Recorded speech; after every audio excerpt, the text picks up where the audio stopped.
Hello student आपण समस्त आम channel YouTube concept fire Odisha को स्वागत। आमे वर्तमान सिटी एग्जाम आसुथबा 9 दिन पर 10 दिन पर अच्छी तार किसी प्रोब्लेम थिला जोटा कि आपण माने बारंबार कमेंट आमको करथले जे सार एग्जाम तो पाखे आसलानी आमे किपरि आ 10 दिन प्रिपेयर करू आ 100% पास मध्य करि पारू सिटी एग्जाम को सेति पय गोटे वीडियो आनतु। तेणु आपण मानक कमेंट पई आपण मानकर किपरि सिटी एग्जाम पास करें से आम आज गोटे वीडियो आनचु। तेणु आपण मैंने आम चैनल को सब्सक्राइब करेंगे और लाइक और शेयर करेंगे कहीं आपण मैंने वीडियो देखते आ लाइक शेयर करना। तेणु वीडियो टी शेयर करेंगे जहाँफल आम ये नुआ नुआ वीडियो आपण मैंने आनीपारू और आम चैनल रे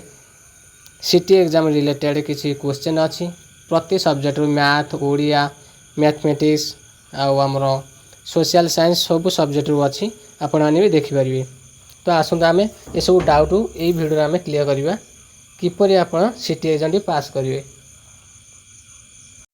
तो चलतु समस्त देखी दिंतु प्रथम अच्छी आमर पोस्ट केतोटे अच्छी आम जब सिटी एग्जाम कथा कह सिटी एंट्रांस नाम लेखापी एग्जाम होती पोस्ट केतोटे अच्छी जदि आम पोस्ट संख्या कह टोटाल नंबर ऑफ पोस्ट आमर हो देखिन 6550 पोस्ट अच्छी एवं ता भर 5850 कहार ना स्टेट कोटा जदि स्टेट कोटा कथा कहवा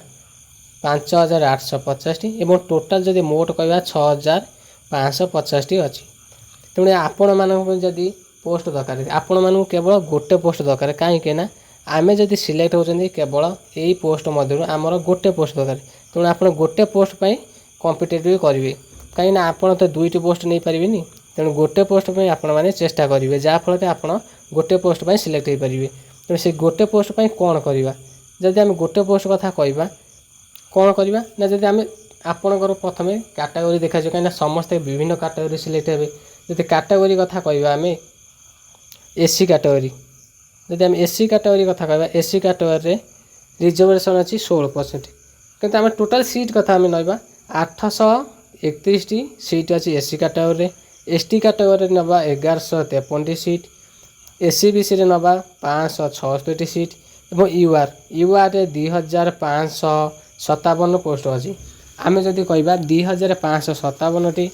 जो वैकेंसी अच्छी बा सीट अच्छी आम यही पोस्ट बा वैकेंसी रो आम नापी चेष्टा करिया कहीं यूआर रे पाइबा द्वारा आपण मैंने सहज हो कहीं एससी एसटी रे कटअप कम जापे किंतु आम जब कटअप कथा कहवा एससी एसटी रे कटअप जीव कम जीव किंतु यूआर रे कटअप अधिक जीव आम जब यूआर सिलेक्ट होती तेणु आमको काटि पारे ना कहीं आम गोटे सीट दरकार से गोटे आम सीट नहीं पार एवं ता सहित जदि आम modification of online computer based exam जदि एग्जाम कथा कहवा आपण मैंने जानते जे मॉक टेस्ट जोटा कि साम्स ओडिशा आपड़ ये ओपन करेंगे ये डीएलडी कोर्स उपर टैप कले बा क्लिक कले आपन को मॉक टेस्ट आसीज कौटार गोटे ऑनलाइन मॉक टेस्ट देती जोटा कि एग्जाम रे ठीक से भाया ही मॉक टेस्ट बा क्वेश्चन आसीपर जब आम से मॉक टेस्ट जाई ओपन करवा आम देखिपर कौ पैटर्न केमती कौन आसी जदि आम देखिए 90 मिनिट 1.5 घंटा बा 90 मिनिट आमर कौन हम ना समय रहिबो एवं सेक्शन केतटा अच्छी ना 2टी सेक्शन जदि सेक्शन कथा कहवा आम पाखे 2टी सेक्शन अच्छी गोटे सेक्शन आई आ गोटे हूँ डबल आई 2टी सेक्शन अच्छी प्रथम सेक्शन अच्छी 30 मार्क प्रथम सेक्शन हूँ 30 मार्क्स एवं सेकेंड सेक्शन हूँ आमर 60 मार्क टोटाल मार्क हूँ 90 अर्थात 90 मार्क को 90टी क्वेश्चन बा 90 मिनिट आमको दब 90 मार्क बा 90 क्वेश्चन 90 मिनिट समय दौर। तो ये गला आमर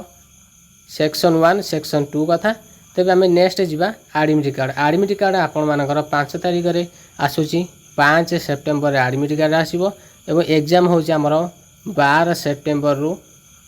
15 सेप्टेम्बर 4 दिन हूँ 3-3टा शिफ्ट रे एग्जाम हम। तो नेक्स्ट कथा जदि आम कहवा सिलेबस कौन अच्छी ना सिलेबस फॉर एंट्रांस एग्जामिनेशन आम जो सिलेबस कथा कहवा क्यों सिलेबस आम कौन नहीं पारे केते स्कोर अधिक नहीं करें आसुन देखा आपण मानकर क्यों सब्जेक्ट अधिक होउची जदि आपण माने मैथ रे पूरा कॉन्सेप्ट क्लियर अच्छी कि रीजनिंग कॉन्सेप्ट क्लियर कि टीचिंग एप्टीट्यूड कॉन्सेप्ट क्लियर अच्छी तेणु ताको बर्तमान न पढ़ी आपण मैंने जो सब्जेक्ट आसूना बा आपण क्लियर ना से सब्जेक्ट अधिक पढ़ु कहीं अन्य जो मैथ मन कर मैथ रे आपण क्लियर अच्छा मन कर जाऊ मैथ रे आपण क्लियर अच्छा तेणु मैथ रे तो आप निहाती कुछ निहाती भाव कौन करें ना मार्क आनीपर ना तेणु आपण कौन करेंगे ना जो सब्जेक्ट आपण को कष्ट लगुच से सब्जेक्ट आप बर्तमान पढ़ु एवं ता सहित अल्प समय बा किछि समय पर आपण मैंने जोटा अधिक मार्क आनीपर से पढ़ु कहीं आप मिनिमम कटअप जब आम कहीपर आम एक्सपीरियंस हिसाब से कटअप 50 जदि आम यूआर कथा कहवा यूआर 50 जापर आउ एससी एसटी कथा कहले मिनिमम 45 उपरको रखा पड़ो। तो नेक्स्ट कथा है सेक्शन 1 जो आम सेक्शन 1 रे कहवा लैंग्वेज इंग्लिश जो 10 मार्क अच्छी देख कम्प्रेशन आ वोकाबुलरी अर्थात आपन गोटे पैसेज आसो पैसेज मिनिमम 5 मार्क रहा तेणु ये 5 मार्क आपड़ आराम से 3 मार्क रखिपारे 3 मार्क आराम से रखिपारे 5 ରୁ 5 रखिपारे। नेक्स्ट आसला प्लस आम जब करवा आउ 2 मार्क भोकाबुलरी 5 मार्क अर्थात आम जो 10 मार्क रू 5 मार्क आराम से रखिपार गला। सेकेंड कथा आसला एजुकेशन एंड जनरल नॉलेज जब जनरल से 5 मार्क अच्छे तेणु 5 मार्क आम कहीं इजी क्वेश्चन आसो जेहेतु +2 लेवल इजी क्वेश्चन आसो तेणु आपण मैंने 5 मार्क रू आराम से 3 मार्क रखिपारे। नेक्स्ट आसला रीजनिंग रू 5 मार्क रू पूरा 5 मार्क रखिपारे +5 करदे। एवं जब टीचिंग एप्टीट्यूड कथा कहवा 10 रू आप मिनिमम 8 मार्क रखिपारे तेणु ये टोटाल आसीगला 5 5 10 21 मार्क अर्थात 30 रू आपण मैंने एठू 21 मार्क नहीं गले कौटू ना 30 रू जदि आपण मैंने 21 रखिदेले तो नेक्स्ट जीवा कौटी ना सेक्शन 2 को सेक्शन 1 आप 21 मार्क आराम से आनीपारे 30 मार्क 21 आसला 30 कौट आसला ना आपणकर सेक्शन 1 रू आसला। जब आम सेक्शन 2 कथा कहवा आपनकर ओडिया अच्छी मैथमेटिक्स अच्छी सोशल साइंस अच्छी और साइंस अच्छी आपण मैंने जो सब्जेक्ट ये जो 4टी सब्जेक्ट जो सब्जेक्ट आपन इजी से सब्जेक्ट आप 15 रू मिनिममटा आप 10 मार्क रखापी चेष्टा करेंगे प्रथम कथा। सेकेंड कथा आसला कौटा तेणु जो सब्जेक्ट आपको इजी अच्छे 15 रखिए अन्य सब्जेक्ट गुड़ा जो अन्य 3टा सब्जेक्ट से मिनिमम 15 रू आप 8 मार्क रखिए 3टी जाक सब्जेक्ट 8 3 आसला 24 प्लस 10 होगा 34 ये थी आम 21 ये है 34 मिनिमम देख 55